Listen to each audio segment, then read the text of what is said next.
베드로전서 4장. 그리스도께서 이미 육체의 고난을 받으셨으니 너희도 같은 마음으로 갑옷을 삼으라. 이는 육체의 고난을 받은 자는 죄를 그쳤음이니 그 후로는 다시 사람의 정욕을 따르지 않고 하나님의 뜻을 따라 육체의 남은 때를 살게 하려 함이라. 너희가 음란과 정욕과 술 취함과 방탕과 향락과 무법한 우상 숭배를 하여 이방인의 뜻을 따라 행한 것은 지나간 때로 족하도다. 이러므로 너희가 그들과 함께 그런 극한 방탕에 다름질하지 아니하는 것을 그들이 이상히 여겨 비방하나 그들이 산 자와 죽은 자를 심판하기로 예비하신 이에게 사실대로 고하리라. 이를 위하여 죽은 자들에게도 복음이 전파되었으니 이는 육체로는 사람으로 심판을 받으나 영으로는 하나님을 따라 살게 하려 함이라. 만물의 마지막이 가까이 왔으니 그러므로 너희는 정신을 차리고 근신하여 기도하라. 무엇보다도 뜨겁게 서로 사랑할지니 사랑은 허다한 죄를 덮느니라. 서로 대접하기를 원망 없이 하고 각각 은사를 받은 대로 하나님의 여러 가지 은혜를 맡은 선한 청지기 같이 서로 봉사하라. 만일 누가 말하려면 하나님의 말씀을 하는 것 같이 하고 누가 봉사하려면 하나님이 공급하시는 힘으로 하는 것 같이 하라. 이는 범사에 예수 그리스도로 말미암아 하나님이 영광을 받으시게 하려 함이니 그에게 영광과 권능이 세세에 무궁하도록 있느니라. 아멘.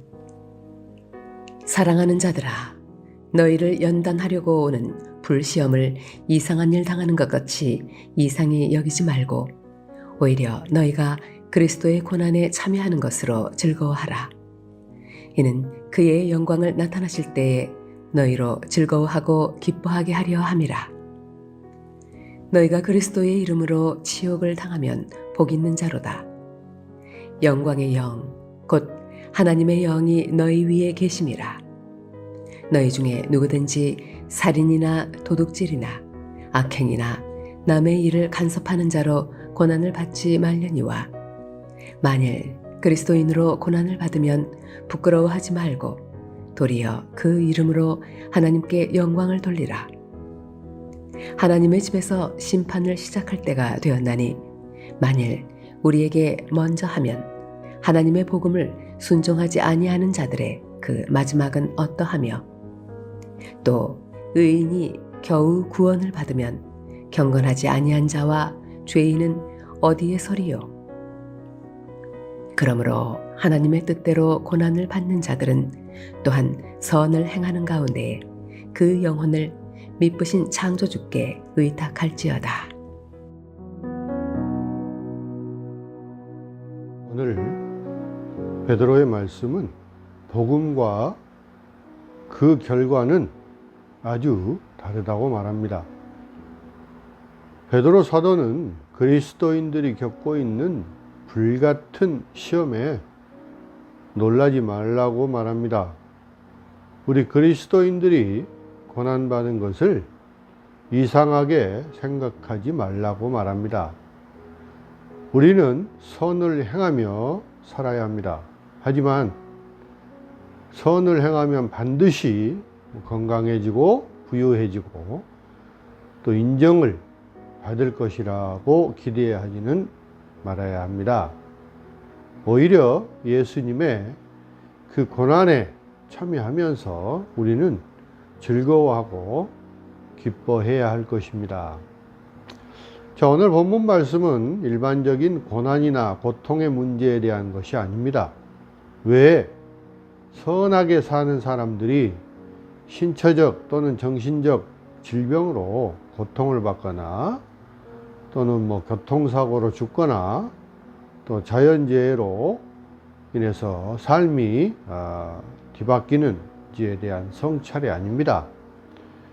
예수님을 따르기 때문에 당하는 학대나 사회적 거부 또 공개적인 굴욕을 당하는 그리스도인들에게 희망과 위로를 주는 말씀입니다. 베드로는 편지의 앞부분에서 예수님에 대해 증언을 하고 있습니다. 자, 1장 18절과 19절 말씀에서 보면 예수님은 우리가 그의 보배로운 피로 구속을 받았고, 그리고 1장 3절 말씀에는 그의 부활을 통해 하나님께서 우리를 거듭나게 하시고 산 소망을 주신 분이십니다. 또 2장 4절에 그는 건축자들에게 버림받았지만 하나님께서 택하신 보배로운 산 돌이시고, 또 2장 5절과 8절 말씀에는 신령한 하나님의 집이 세워지는 초석이 되었습니다. 그리고 2장 21절 말씀에 예수님은 우리의 본이 되어 우리가 자취를 따라야 할 고난받는 그리스도입니다. 그리스도께서도 고난을 당하셨는데 그를 따르는 자들이 고난을 당하는 것은 그리 놀라운 일은 아닐 것입니다. 4장 19절 말씀을 보십시오. 하나님의 뜻대로, 즉 하나님의 뜻에 따라 고난을 겪는 것이지만 하나님께서 직접 고난을 주신다고 말씀하지는 않습니다. 우리가 옳고 좋은 일, 또 선을 행하는 동안 고난을 겪는다면 우리는 하나님의 뜻에 따라 고난을 겪고 있는 것입니다. 그러나 하나님의 뜻에 맞지 않은 방식으로 사는 것을 선택하는 것은 범죄이고, 또 살인이나 도둑질, 악행 같은 범죄 행위에 따른 고난은 범죄의 일반적인 결과일 뿐입니다. 반면에 세상이 우리를 거부하고 선을 행하는 우리를 욕한다면 그것은 세상이 예수님을 대했던 것처럼 똑같이 우리를 대하는 것입니다. 여러분, 그리스도를 믿는 사람들이 그리스도인이라고 조롱을 받고 또 예수를 따른다는 이유로 그리스도의 추종자라고 조롱을 받는다면 부끄러워할 필요가 전혀 없습니다. 그리스도와 연합하는 것은 모욕이 아니라 영광의 상징입니다. 자, 여기서 베드로 사도는 예수님의 복 있는 자에 대한 가르침을 상기시켜 줍니다. 마태복음 5장 11절과 12절 말씀인데요. 나로 인하여 사람들이 너희를 욕하고 박해하고 거짓으로 너희를 대적하며 온갖 악한 일을 할 때에는 너희에게 복이 있나니 기뻐하고 즐거워하라. 하늘에서 너희의 상이 큼이라 말씀합니다. 세상이 예수를 따른다는 이유로 그리스도인을 욕하고 부끄럽게 여길지라도 하나님은 그들을 축복하십니다. 그러므로 그리스도인들이 고난을 받는 것이 하나님의 뜻임을 알고 인내심을 가지고 고난을 받고 선을 행함으로써 그들의 영혼을 진실하신 창조주께 맡겨야 합니다. 사랑하는 성도 여러분, 우리가 삶 가운데 고난의 직면에도 우리의 삶을 하나님께 과연 맡길 수 있겠습니까? C.S. 루이스는 시련, 고난은 그리스도인의 삶에서 선택 과목이 아니라 필수 과정이다 라고 말합니다. 시련과 고난이 올 때 하나님은 신실하시며 우리가 견딜 수 있는 것 이상의 시험을 받게 하지 않으실 것이라는 것을 기억하는 것이 매우 중요합니다. 시험은 하나님의 뜻에 따라 연단을 위하여 감당할 수 있는 그 한도 내에서 주어집니다. 고난과 시련이 계속될 때 이에 대해서 우리는 그리스도께 영광을 돌리고 선을 행하면서 하나님께 피난처를 찾는 것이 중요합니다.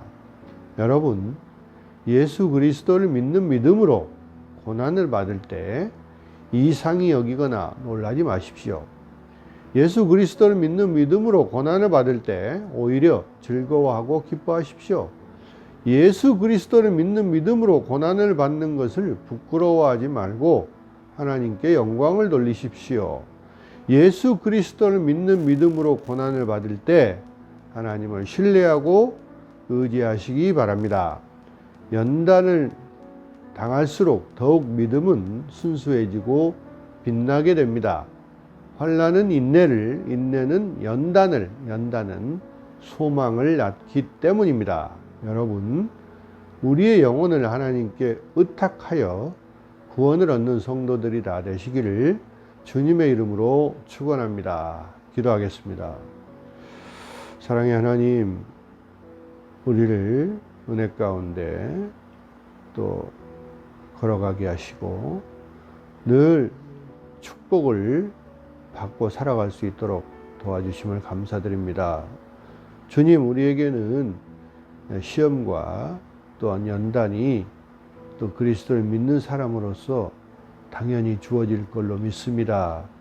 하나님, 하지만 예수님의 그 고난이 우리에게는 아무것도 아니라는 것을 우리가 잘 기억하게 하시고 또 우리가 감당하지 못할 세상의 고난은 아무것도 없다라는 것을 우리가 잘 기억하면서 세상 가운데 승리하며 인내할 수 있도록 하나님을 의탁하는 저희들이 되게 인도하여 주시옵소서. 감사하고 우리 주 예수 그리스도 이름으로 기도드리옵나이다. 아멘.